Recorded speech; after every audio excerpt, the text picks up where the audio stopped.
Je joue avec bonheur, avec exaltation, la scène m'enivre, je me sens éblouissante. Baise-moi, épouse-moi, bannis-moi. C'est moi le cocu, c'est moi qu'on engueule. Prends-moi, caresse, tue-moi. Orage au désespoir. Et voyez maintenant si cela vaut la peine de vous lever de votre fauteuil. Bonjour à toutes et à tous, bienvenue dans ce nouvel épisode de Hors Scène, le podcast qui dévoile les dessous du théâtre. Je m'appelle Alexandra Vépierre, je suis journaliste et un mardi sur 3, je reçois un ou une professionnelle du spectacle pour mieux comprendre ce milieu artistique. Exceptionnellement, cet épisode est publié une semaine plus tôt, car on va parler d'une proposition théâtrale qui est particulièrement adaptée à ces temps confinés. Il s'agit de théâtre en direct sur Internet. Pour ça, je reçois Robert Plagnol et Luce Mouchel. Robert est comédien, il a joué pour le théâtre, le cinéma et la télévision, et il est également le fondateur du site directothéâtre.com, où il propose des spectacles en direct via l'application de visioconférence Zoom.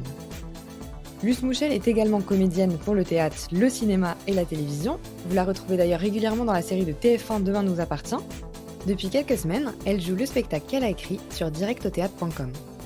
Avec Luce et Robert, on va essayer de comprendre comment faire du théâtre en direct sur Internet. Quels sont les critères à prendre en compte pour créer son spectacle ? Quelles sont les sensations pour les comédiens-comédiennes et pour le public ? Et est-ce que cette proposition est amenée à perdurer, même lorsque les théâtres rouvriront normalement ? Bonjour. Bonjour. Bonjour. Alors tout d'abord, je voulais expliquer aux auditeurs et auditrices comment ça fonctionne exactement, parce que j'ai moi-même assisté à vos spectacles. Donc on va sur le site directothéâtre.com, il y a en ce moment 2 spectacles qui sont disponibles. La femme de ma vie, qui est jouée par Robert, et Un petit souffle et j'allais tomber, qui a été écrit et qui est joué par Luce. Sur le site, il est indiqué quel jour et à quels horaires ces pièces sont jouées. On réserve en ligne, on paye 10 €, et ensuite, à l'horaire indiqué, on se connecte sur le lien Zoom qu'on a reçu par mail. Et ensuite, la pièce démarre et on vous voit jouer en direct sous nos yeux. Alors pour commencer, j'aimerais savoir comment a débuté le projet. Robert, comment vous avez eu l'idée de faire du théâtre sur la plateforme Zoom ? J'ai commencé à répéter un texte que j'avais déjà joué à Avignon il y a 2 ans, un texte d'Andrew Payne qui s'appelle La femme de ma vie. J'ai commencé ça au mois de février, à répéter, à me remettre le texte en mémoire, avec un metteur en scène qui s'appelle Patrice Kerbrat, que j'avais convoqué sur le plan amical pour qu'il m'aide à faire ce travail de mémorisation, enfin de remémorisation. Et le confinement a eu lieu, du coup, on a continué à répéter sur FaceTime. Et c'était, je me souviens, le 1er avril, j'avais un apéro Zoom avec ma sœur dont c'était l'anniversaire, et je lui ai dit, si tu veux, demain, je peux jouer le monologue de La femme de ma vie qu'elle avait vu à Avignon. Et elle a trouvé ça super. Et du coup, j'ai continué comme ça, petit à petit, pour me distraire, et surtout pour continuer à dire ce texte que j'aime profondément, et je me suis rendu compte qu'on pouvait faire du théâtre à travers Zoom, mais ça pourrait être FaceTime, ça pourrait être n'importe quoi, en fait, c'est à travers Internet, c'est pas Zoom qui fait le théâtre, c'est le fait que il y a un acteur ou une actrice qui est chez soi et qui parle à un spectateur ou une spectatrice qui est chez lui ou elle. Ok, donc ça c'était pendant le confinement. Et pourquoi vous avez eu envie de poursuivre le théâtre sur Internet par la suite ? Parce que je me suis aperçu, ce qui est le cas encore aujourd'hui, puisque moi je joue aussi aujourd'hui et que Luce Mouchel qui est avec nous joue aussi, je me suis aperçu qu'il y avait du théâtre. En fait, le théâtre, c'est quoi ? C'est un auteur ou une autrice, un spectateur ou une spectatrice, un acteur ou une actrice. Mais voilà, c'est ça, c'est que ça. Et que ça soit dans une cave, dans un champ, dans la cour du Palais des Papes, ou sûrement Villard, on a dû lui dire, t'es sûr que c'est pas un peu grand comme espace pour faire du théâtre ? Ou à l'Odéon, là où souvent joue Mademoiselle Mouchel, et en fait, peu importe l'endroit, quoi. Ce qui est important, c'est qu'il y ait ces 3 entités pour que le théâtre ait lieu. Et je m'en suis rendu compte à mon corps défendant. D'abord, je m'en suis rendu compte par mes sensations d'acteur, qui sont à 97% celles du plateau, et c'est quand même un pourcentage énorme, et moi ça fait au moins 30 fois que je joue depuis chez moi, j'aurais pu réduire ce pourcentage, mais c'est toujours le même, et c'est beaucoup. Luce le confirmera, la même chose, mais surtout après c'est le retour qu'on a aussi des spectateurs. Et les gens se racontent quelque chose de très étonnant, qui est que, effectivement, on est au théâtre, même si on est tout seul chez soi, devant son iPad, ou devant sa télé, parce qu'on peut mettre l'image de l'ordinateur sur la télé, etc., etc. Tout ça pour répondre à votre question, pourquoi j'ai continué ? Parce que je continue mon métier qui est de faire du théâtre. Et faire du théâtre, c'est jouer, mais c'est aussi échanger avec un public. Et faire connaître un auteur. Et moi, la semaine dernière, j'ai fait 3 directs où tous les soirs, il y avait quelqu'un qui était déjà venu. Ah oui. Ouais.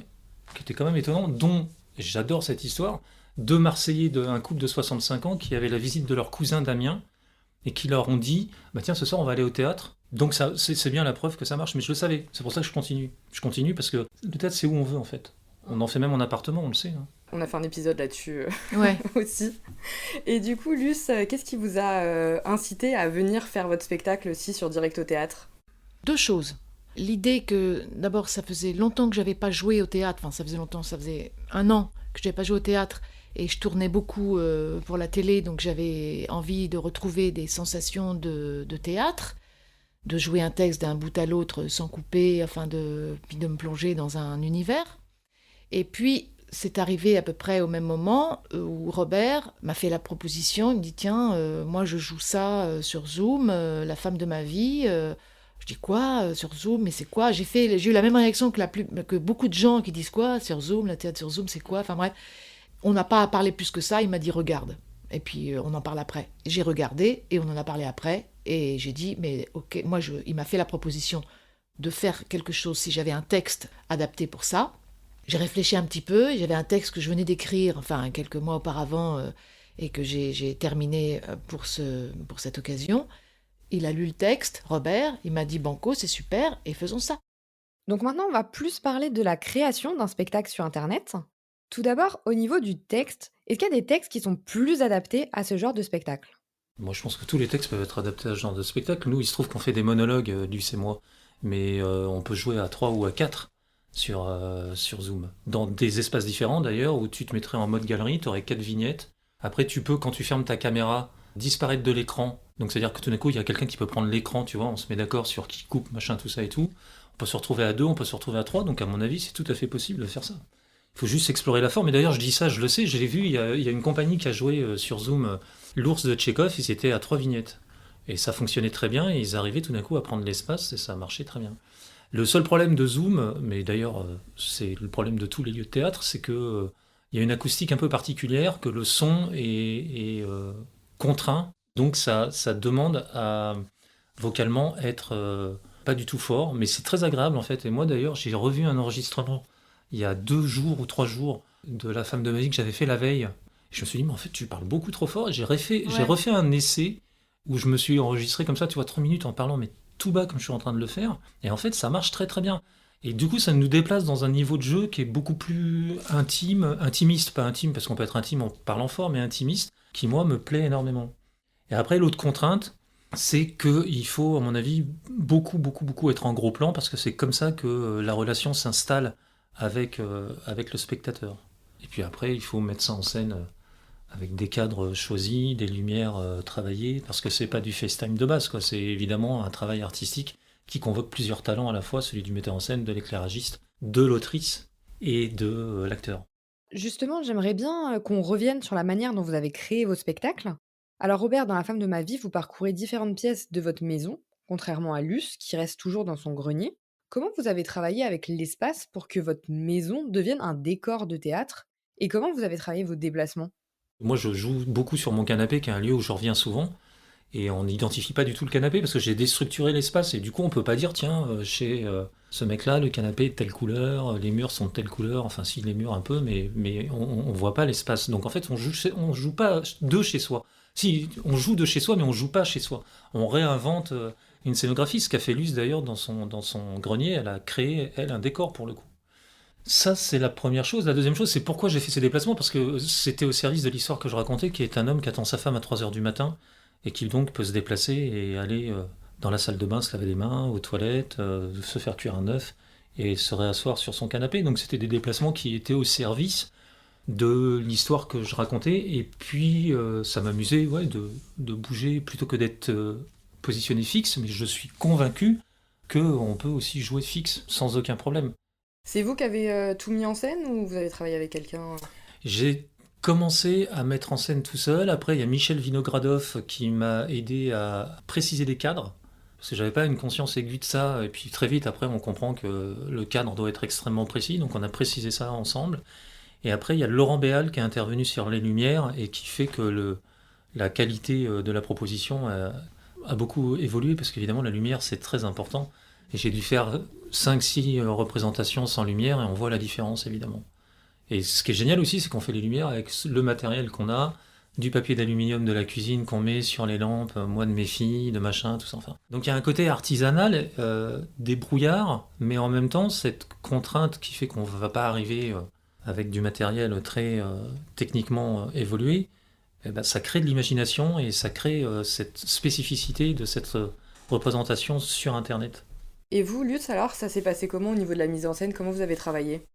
Alors déjà, la différence par rapport au spectacle de Robert, c'est que moi je ne l'avais pas créé, je ne l'avais pas joué avant. Et puis c'était un texte que j'avais écrit, ça aussi c'était une première, parce que j'avais jamais joué un texte que j'avais écrit.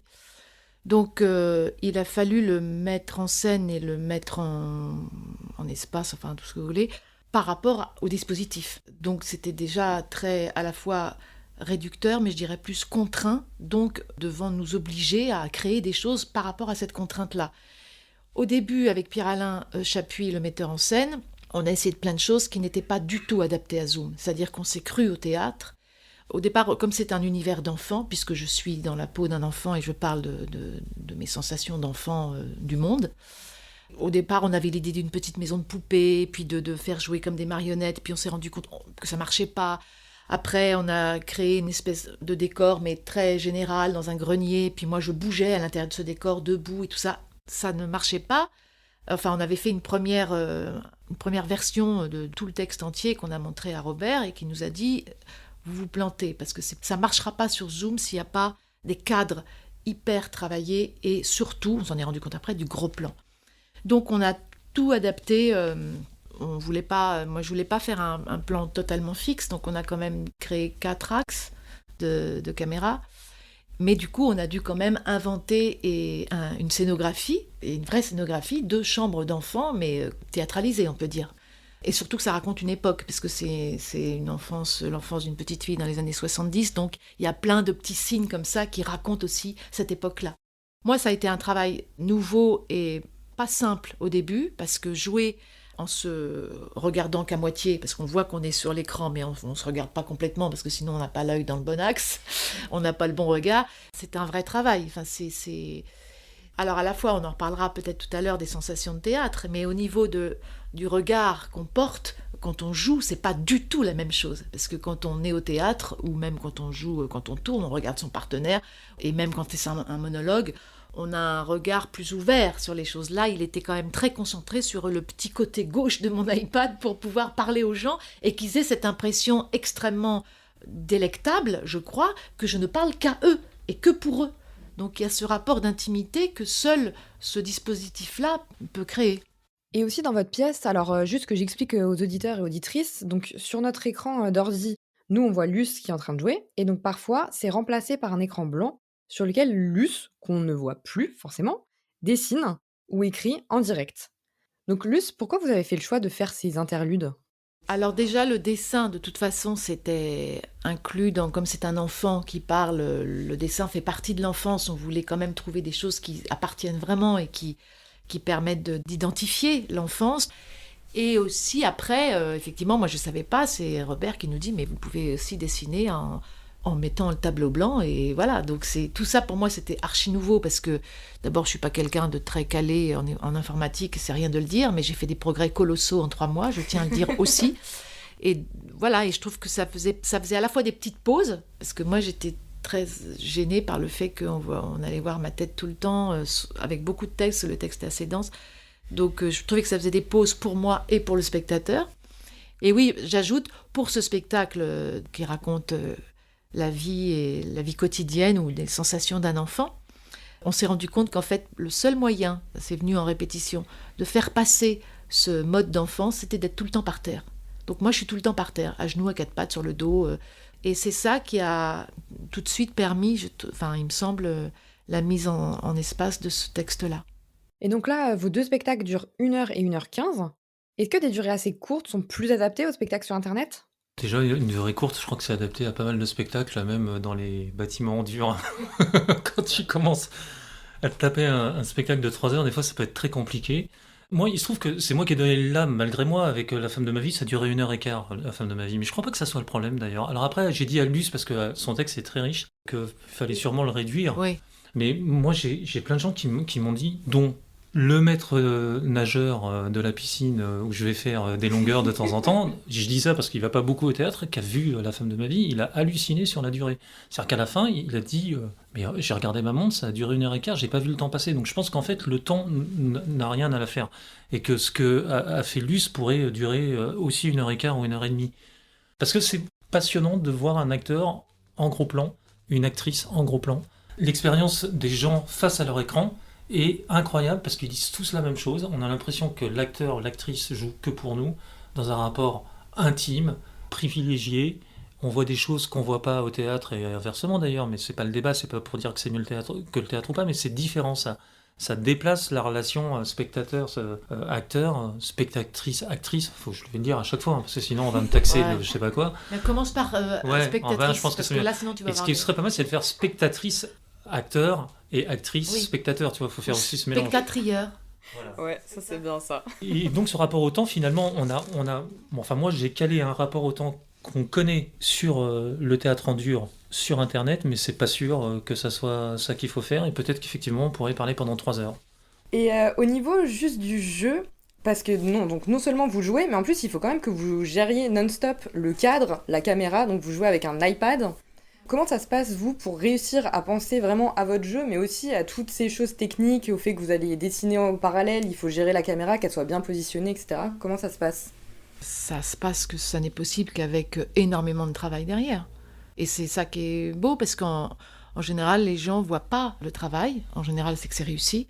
Mais la fluidité de pouvoir à la fois jouer dans une contrainte énorme, vraiment, quand je vous parlais du regard sur le petit... je me suis même fait une petite croix jaune, moi, tellement je suis un peu sur ma caméra, sur mon iPad. Et tout en jouant en pleine possession de ses moyens, de jouer à 100%, ça demande beaucoup, beaucoup de travail pour vérifier effectivement que les cadres à chaque fois soient nickel. Moi, c'est très artisanal, je pense que ça doit être encore plus que pour Robert. On a mis des petits morceaux de gomme pour que le truc ne bouge pas, des petits fluos, des machins, enfin... Puis avant de commencer, pour le coup, là, c'est marrant, ça flirte un peu aussi avec l'image, avec le cinéma, parce qu'on vérifie les cadres tout le temps avant de commencer, enfin... Et voilà, et comme en plus... Il y a des parties dans le grenier dans lequel je joue, où on a fait la petite scénographie, il y a des coins du grenier qu'il ne faut pas voir, parce qu'ils n'ont pas été aménagés pour. Donc voilà, à un moment donné, je fais un plan subjectif sur des photos qui viennent un peu clore toute l'histoire que je viens de raconter, avec les photos des personnages qu'on voit, enfin, de ceux dont j'ai parlé. Et bien à un moment donné, voilà, si mon iPad, je le désaxe de 1 cm, on va voir le truc immonde à pas voir derrière, qui est une vieille plaque pourrie d'un LED dont on ne s'est pas servi, enfin des choses comme ça. Donc pour moi, c'était un exercice extrêmement précis et nouveau, quoi, vraiment nouveau. Et donc Luce a commencé à l'évoquer au niveau des sensations d'acteurs. Qu'est-ce qui change ? Parlons des sensations. Attention. Déjà, j'ai un texte qui ne parle que de sensations d'enfants. Bon, je vais arrêter de dire que c'est sur l'enfance, parce que je crois que tout le monde aura compris. Mais les sensations, elles sont exactement comme au théâtre, et je dirais, pour moi, encore plus... elles sont accrues. Elles sont plus, comment je pourrais dire, épidermiques. Elles sont plus à fleur de peau. Moi, quand je me jette dans le vide, je me jette toujours dans le vide quand je suis quelqu'un qui est assez traqueur de manière générale, mais je plonge dans un... Bon, voilà, je sais que pendant 1 heure, je suis comme au théâtre, quoi. C'est sans filet, c'est vraiment sans filet. C'est ça aussi qui est vraiment la chose extraordinaire de ce dispositif, c'est que c'est le direct, parce que il y a plein de gens qui pensent, qui n'ont pas bien compris d'ailleurs, et qui pensent quand ils entendent ce théâtre sur Zoom que c'est une captation. Il faut bien insister sur le fait qu'on est en direct, quoi. Et c'est ça qui change tout. D'où le titre du site. Directautheatre.com. Voilà, vrai, parce que je suis aussi l'attachée de presse de mon ami. Bon, bref. Et les sensations, elles sont extrêmement intenses. Encore plus que je sais que je vais parler à l'oreille de chacun. Enfin, ça fout les chocottes, quoi. Ça fout les chocottes, mais ça fait partie du jeu. En général, quand on est acteur, c'est qu'on aime bien aussi avoir la chocotte, enfin, toute proportion gardée, mais... Et vraiment, à partir du moment où on a coupé les caméras et que j'allume mon son, j'allume ma caméra et que je me lance là-dedans pendant 1 heure, je suis vraiment au théâtre. La seule différence qui est de taille, mais qui est une différence à relativiser, c'est que le public, je ne l'entends pas. Je sais qu'il est là, mais je le sens. Je peux même dire que je le sens, Mais effectivement, j'ai pas les réactions. Et quand on joue au théâtre, on apprend à faire après avec les réactions du public. Si on sait qu'à tel endroit, en général, il y a un rendez-vous de rire ou tout ça, on va laisser un peu plus de temps, ou on sait les choses qui sont plus entendues, plus percutantes. Là, rien. C'est-à-dire qu'il y a une espèce de bulle terrible où on fait son truc dans une grande solitude et en même temps pas du tout, puisqu'on est en partage avec des gens.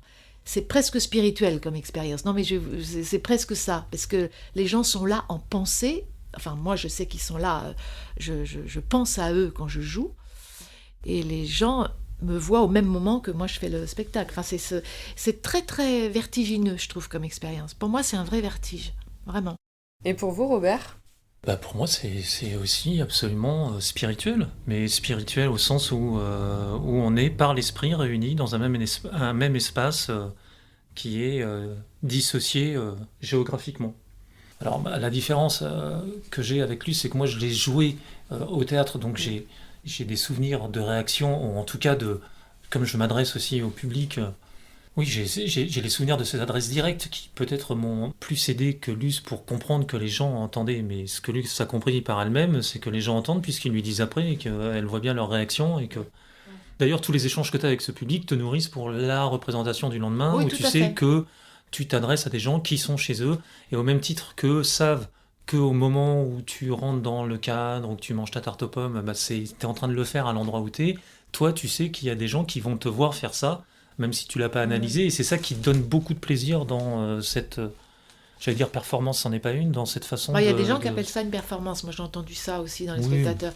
Et juste pour terminer sur la différence là, des sensations, c'est vrai que pour moi, pour le coup, c'était hyper important. D'ailleurs, ça s'est fait totalement naturellement. Je finis le spectacle d'une certaine manière. Bon, voilà. Pour moi, c'était impensable de couper la caméra et d'aller boire mon verre toute seule dans mon jardin. Il se trouve que c'était à la campagne que je fais ça. Et il fallait que j'ai un échange, parce que, bon, évidemment, il n'y a pas d'applaudissements et tout ça, mais il fallait que je puisse voir quand même et avoir un minimum d'échange avec les gens, même s'ils n'ont rien à dire. On n'a pas forcément tout de suite quelque chose à dire sur quelque chose qu'on vient de voir, mais sentir leur réaction, leur plaisir, c'était très important. Donc du coup, maintenant, c'est vrai que je coupe pas la caméra tout de suite, enfin, je laisse 2 minutes voilà, le temps qu'ils reprennent leur esprit, et puis on parle. Et c'est vraiment, c'est super, là, pour le coup. Il n'y a plus cette sensation de bulle dont je vous parlais, qui était qui peut être un peu parfois dérangeante. Il y a plus ça. Je parle avec des gens, on est en communion, communion, enfin tout ça. Oui, c'est vrai que c'est intéressant parce qu'effectivement, pendant le spectacle, il y a cette distance parce que on n'est pas dans la même pièce. Ouais. Mais après, je trouve que c'était beaucoup plus intime parce que pendant le spectacle, nos webcams et nos micros sont éteints. Tout à fait, oui. Et donc ensuite, on revient et là, on peut remettre nos caméras, nos micros, on peut discuter directement avec Luce. Et je trouvais ça intéressant, en fait, d'avoir ce lien vraiment avec les Ouais. acteurs, actrices qu'on n'a pas forcément au théâtre parce qu'on va pas forcément les voir à la fin, quoi. C'est vrai. C'est aussi une des vertus de cette manière de faire du théâtre, c'en est une. Parce qu'il y a plusieurs manières de faire du théâtre, comme il y a plusieurs manières de cuire le poulet. Et cette rencontre avec les spectateurs, non mais c'est très C'est une intéressant de le dire, allégorie parce qu'il qu'il y a faut plein de gens, retenir. oui, mais quand même, il y a plein de gens qui ont pensé que c'était pas du théâtre. Et en fait, c'en est. Et une des grandes vertus de ça, au-delà de toutes celles dont on a parlé, c'est aussi ce rapport qu'on a avec les spectateurs, qui est un rapport extrêmement privilégié, que j'ai découvert grâce à toi, ma chère Luce. Parce que moi, il se trouve que je coupe abruptement parce que le texte amène à ça et qu'il fallait le faire. Donc après, j'envoyais un mail à des gens en disant « Je suis désolé d'avoir mis fin à notre entretien aussi abruptement. J'étais ravi que vous soyez là. Merci de nous dire ce que vous en avez pensé. Ça nous ferait très plaisir, ma femme et moi. » Et j'ai reçu plein de mails absolument émouvants. Femme et moi, ouais. Oui. Et les gens sont très contents de continuer Bah oui, ça. bien Et sûr. puis surtout, en plus, ils se disent « Maintenant, il y a eu un problème technique. » Et puis ils comprennent que... Mais parce qu'en plus, si tu veux, la sensation de coupure que je fais... avec ce mec qui a des petits problèmes avec la violence et l'autorité, il participe complètement de la mise en scène. Et il y a des gens qui hallucinent sur cette manière d'arrêter. Donc c'était pour moi hors de question de rallumer la caméra tout de suite après, enfin de pas l'éteindre et de dire alors ça va, merci, tout ça. Mais du coup, en voyant les échanges qu'a eu Luce avec son public, mais je me suis dit non mais il faut quand même créer un espace de parole. Et du coup, je crée un autre lien où les gens vont se connecter, ce qui fait d'ailleurs que, par exemple, hier, ils se sont retrouvés sur ce lien où je les admets, et puis moi je suis en train de me changer, donc je rentre pas tout de suite, et ils parlent entre eux. Donc ça a créé aussi une convivialité entre les spectateurs, et puis à un moment donné, je suis arrivé, il s'est passé autre chose, etc., etc. Et d'ailleurs, au-delà du fait que cette forme, à mon avis, est appelée à durer au-delà de toute situation sanitaire compliquée, ça a inventé aussi, ça pour le coup, tu en es totalement responsable, ça a inventé ce rapport avec le public. Parce que les gens, oui, c'est ça que je veux dire, c'est que les gens, là, ils sont confinés, on n'en peut plus d'être confinés. Donc les gens, ils sont très heureux de parler entre eux et avec nous, et inversement. Mais au-delà de ça, même le jour où on sera plus confiné, cet échange-là, privilégié, qui nous prend un quart d'heure de plus, ou une demi-heure de plus, fait partie du package, pour parler comme un commercial. Mais dans cette expérience de théâtre à distance, une humanité, une rencontre avec les acteurs, dont les spectateurs sont friands, et pour cause, puisque c'est toujours passionnant de parler, et nous d'ailleurs, inversement, de parler avec quelqu'un qu'on vient de jouer. Ben ça n'existe pas dans le vrai théâtre entre guillemets. Jamais tu parles avec les gens comme tu parles après tes directs. Et au fait, j'ai une question qui n'est pas du tout en lien, mais Robert, est-ce que dans votre spectacle, il y a quelqu'un qui vous assiste? Par exemple, quand il y a la lumière d'un coup qui se met à sauter, ou le fait que quand on regarde dans le Judas, la lumière, elle est pile allumée dans le couloir. Ouais, c'est drôle ce que vous dites, parce que c'est souvent une question, enfin c'est pas une question qui revient souvent, mais on m'a souvent dit, mais j'ai l'impression qu'il y a quelqu'un qui te filme ou qui t'aide, et en fait non, je fais tout seul. La lumière, comment elle fait pour sauter alors La lumière, parce qu'il y a des télécommandes il y a des différentes intensités, donc c'est une intensité qui fait que quand c'est le numéro 2 de ma télécommande, la lumière bouge, et la lumière dans le couloir, par l'œilleton, se déclenche quand j'ouvre la porte. Mais c'est vrai que les gens ont le sentiment, parce qu'en plus il y a une certaine fluidité dans l'inversement de la caméra, j'ai l'impression qu'il y a des mecs avec des perches, avec des caméras qui te filment. En fait non, on fait tout seul. Ok. C'est ça qui est drôle. La seule personne qu'il y a derrière, c'est quelqu'un qui ouvre la session de la réunion du direct avec nous, que ce soit Luce ou moi. Luce, c'est Pierre-Alain, et moi, c'est moi sur un autre appareil, mais j'ai comme ça une sécurité, ce qui permet d'éviter les frayeurs de se retrouver à la porte de son propre direct, ce qui m'est arrivé une fois, puisque il y avait 100 personnes à un direct de Zoom, et que mon iPad a bugué. Donc je l'ai fermé en me disant je vais peut-être mettre fin à la réunion, ce qui n'a pas été le cas. Et quand j'ai rallumé, on m'a dit vous pouvez pas rentrer, le nombre de participants a été atteint. Et j'ai demandé à mon pote Vinogradov de virer quelqu'un que j'avais identifié comme ma cousine, qui d'ailleurs ne l'était pas, mais enfin bon bref, et j'ai pu rentrer et jouer. Ok, mais d'ailleurs comment ça se passe au niveau des problèmes techniques, de connexion, etc. Parce qu'il y a quand même ce point faible, entre guillemets, c'est que s'il y a un problème de connexion, ça peut tout couper d'un coup. Comment c'est vous le faites? direct, on refait après, les aléas. on fera comme dans les années 60, vous savez, quand la télé marchait pas, on disait petit interlude musical, vous aurez droit. Et je sais pas, moi je jouerais un petit morceau de Chopin ou je sais pas quoi, puis non, je sais pas, mais ça peut arriver, bien sûr. Pour le coup, ça m'est arrivé il y a pas longtemps. Voilà, c'est la règle du programme. Mais au théâtre aussi, des fois, on baisse le rideau de fer parce qu'il y a un acteur qui a fait un malaise. Oui, il peut y avoir effectivement, un feu. imprévu comme ça qui fait qu'on reprend 5 minutes après. Ou pas. Non, parce que des fois, les réseaux, enfin, effectivement, la box, ça marche si tout d'un coup, il y a... Du coup, on envoie un mail, parce que quand même, le service client de direct au théâtre.com est irréprochable. Et nous, ça nous arrive, des fois, même des gens qui ont du mal à se connecter parce qu'ils sont arrivés trop tard, et ils reviennent le lendemain avec un autre lien. Et maintenant, comment ça se passe au niveau de la rémunération? Est-ce que c'est viable à long terme? Est-ce que ça peut être un véritable salaire ou pas vraiment? Il y a une jauge de 100 personnes par session, qui d'ailleurs correspond à l'abonnement qu'a pris direct sur Zoom, mais on peut avoir 1000 personnes, hein. Il faut juste payer, oui. D'accord. Donc, mais s'il y a 100 personnes qui viennent voir ça, ça veut dire que vous avez une recette de 1000 €, et à partir de 1000 €, vous commencez à payer les gens correctement, hein. Et l'acteur, et tous les gens qui sont derrière, parce que ça n'a pas l'air, mais il y a du monde derrière, que ça soit l'attaché de presse, le mec qui fait le graphisme, le site, la maintenance du site, ce rapport avec la clientèle, machin, tout ça. Donc c'est viable, c'est viable. S'il y a du monde, c'est viable. En gros, c'est... Voilà. Là, Mais pour le coup, on est un peu comme... on est dans le privé. Si tu fais 2500 € de recettes par semaine, tu payes tout le monde correctement. Et il n'y a aucune raison d'ailleurs que ça finisse pas comme ça. Pendant le confinement, moi, quand j'ai joué sur Internet, il y a eu des articles au mois de mai et tout, qui fait que justement, il y avait 100 personnes qui se connectaient... Et à l'époque, c'était gratuit parce qu'il était hors de question de payer les gens, donc on rebondit sur la question du financement. Je me suis jamais dit, je vais jouer pour gagner ma vie. De toute façon, on la gagne pas là pour l'instant, notre vie. On sait que les choses soient claires. Mais par contre, après, il était évident qu'il fallait faire payer les gens, parce que d'abord, les gens le demandaient. Et puis, la culture, c'est pas gratuit, quoi. Voilà, il y a beaucoup de travail derrière tout ça, pas plus que dans n'importe quel autre corps de métier, hein. Je suis pas en train de dire qu'on travaille plus que les autres, mais on travaille, ce qui est normal d'ailleurs. Et tout travail mérite salaire. Et est-ce qu'il y a d'autres spectacles qui sont prévus sur votre site ? Bah, y a des gens qui commencent à se manifester, oui, mais alors ça, qui sont aidés par le confinement, parce que c'est ce qu'expliquait Luce. Luce, ça fait 1 an et demi, 2 ans qu'elle tourne beaucoup, et c'est une actrice de théâtre dans ses gènes et dans son ADN, donc ça lui manquait. Et en plus, c'est une auteure, une autrice, donc elle avait un texte à défendre. Et ces deux choses-là, la nécessité de faire du théâtre et de défendre un texte, fait qu'elle a fait ce travail, qui est un travail conséquent, de répétition, pour arriver au résultat auquel elle est arrivée avec Pierre-Alain Chapuis. Mais elle a fait ça sans être payée, en étant autoproduite par elle-même, etc., etc. En même temps, elle est maîtresse de son destin et elle a aujourd'hui des sensations extrêmement fortes quand elle joue. Mais les autres acteurs, eux, ont tendance à penser, a priori, que c'est pas le meilleur moyen pour s'exprimer. Parce que peut-être qu'ils ont des dates de tournée ou une pièce prévue dans 3 mois, ils vont pas se dire « Attends, mais il faut que j'apprenne un texte, que je mette en scène, machin, tout ça », même si d'ailleurs, quand ils le voient, ils sont convaincus.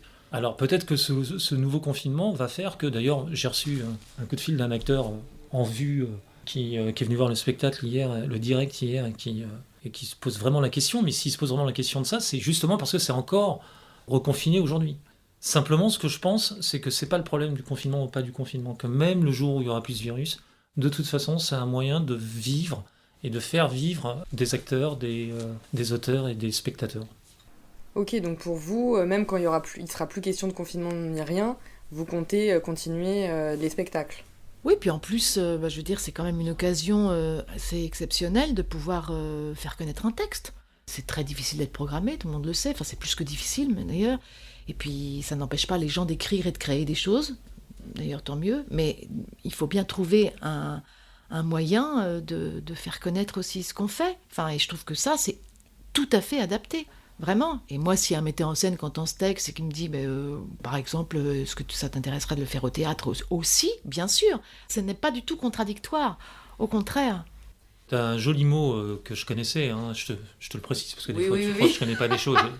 Direct au théâtre, c'est pas un pis-aller. C'est pas pour suppléer à une forme. Encore une fois, nos sensations et les sensations des spectateurs sont différentes de celles du théâtre en dur. Donc elles sont, comme toutes les choses différentes, elles enrichissent l'autre forme et surtout elles ont leur légitimité. Vous pouvez très bien aller le mardi à l'Odéon ou au Théâtre de la Criée ou je sais pas où, dans n'importe quel coin de France, et puis après le mercredi vous dire tiens je vais écouter le texte de Luce Mouchel dans mon fauteuil. C'est Pasco qui a écrit ça dans Télérama, c'est au théâtre vraiment et chez soi dans son fauteuil. Tout à fait. C'est pas rien d'écrire ça, c'est ça, on est vraiment au théâtre mais on est chez soi dans son fauteuil. Pour finir à chaque fois le podcast, je demande aux invités de nous conseiller une œuvre théâtrale. Bah moi c'est un petit souffle et j'allais tomber que je vous conseille d'aller voir. Ah, mais quelle bonne idée. Alors ouais. Pourquoi vous nous conseillez la pièce de Luce alors ? Bah d'abord parce que c'est un très très joli texte, que c'est un très joli travail d'actrice et que c'est aussi le moyen de découvrir ce dont on parle depuis 1 heure avec vous, qui est cette nouvelle manière de faire du théâtre, parce que ça s'appelle comme ça. Le théâtre, c'est pas dans une salle fermée, c'est aussi dans une salle fermée, mais ça peut être autre chose. Et voilà pourquoi je conseille ça, parce que les gens qui vont voir le spectacle de Luce vont non seulement découvrir ce texte et avoir le plaisir de voir Luce jouer, mais ils vont comprendre ce dont on est en train de parler et qu'on a créé malgré nous, parce que c'est pas une idée... Moi, je me suis pas levé un matin en me disant si je vais faire du théâtre sur Internet, c'est pas du tout ça, hein. Comme je l'ai dit. J'ai juste continué mon métier, et en continuant mon métier, comme quelqu'un qui continuerait sa route, tout d'un coup, j'ai vu un lac avec une eau pure et des truites qui sautaient. Ça s'appelle direct au théâtre, c'est-à-dire on est chez soi, on joue quelque chose et on se transporte dans un univers théâtral dans lequel on rejoint des spectateurs. C'est quand même extraordinaire. Et Luce, vous n'êtes pas obligée de conseiller la Non, femme mais c'est de ce qu'elle ma va vie. faire parce qu'elle a le sens de l'amitié. Non, moi j'avais vu une très belle pièce d'un auteur que je connaissais pas et qui m'a permis de découvrir cet auteur joué par un acteur que j'avais peu vu au théâtre, non pas parce qu'il jouait pas, mais parce que je l'ai loupé, hein, on peut pas voir tout le monde. Et je l'ai vu dans un dispositif assez intéressant que j'avais jamais vu. Et cette pièce, c'est donc La femme de ma vie d'Andrew Payne, jouée donc par Robert Plagnol, que j'ai vu Incroyable. dans un truc improbable qui s'appelle directautheatre.com. Ah ouais. J'ai vu ça et je me suis dit, mais c'est incroyable. Et pourtant, je vais plutôt pas mal au théâtre. J'aurais pu vous conseiller d'autres pièces, mais malheureusement, depuis hier, elles sont... voilà, donc... Elle est très forte, hein. J'ai cru qu'elle allait parler Ah d'un oui, mec non, mais- improbable et tout. Voilà. Mais c'est une bonne actrice. Mais t'as découvert un auteur aussi, non ? Payne. C'est ce que je viens de dire. Ouais, c'est ça. Ouais, j'ai découvert Non. un auteur que je connaissais pas du tout. Non, mais comme je pensais que tu parlais voilà. pas de moi, je m'intéressais plus à ce que tu disais. mais Payne, il est étonnant, cet auteur. Ouais, il est étonnant. C'est entre le thriller psychologique, un polar, et puis quelque chose. C'est très inquiétant. Il y a quelque chose de l'inquiétante étrangeté, comme dirait notre camarade. J'ai beaucoup aimé écouter ce texte, et puis le. Mais il y a une pièce qu'il a écrite qu'il faut que je te fasse lire absolument. Une pièce à plusieurs personnages qui s'appelle Portugal. Les personnages de femmes là-dedans sont absolument incroyables. Il est publié d'ailleurs Ouais, il est publié. La femme de ma vie, c'est publié à l'œil du prince. Et Squash et Synopsis et le plan B sont publiés à l'avant-scène.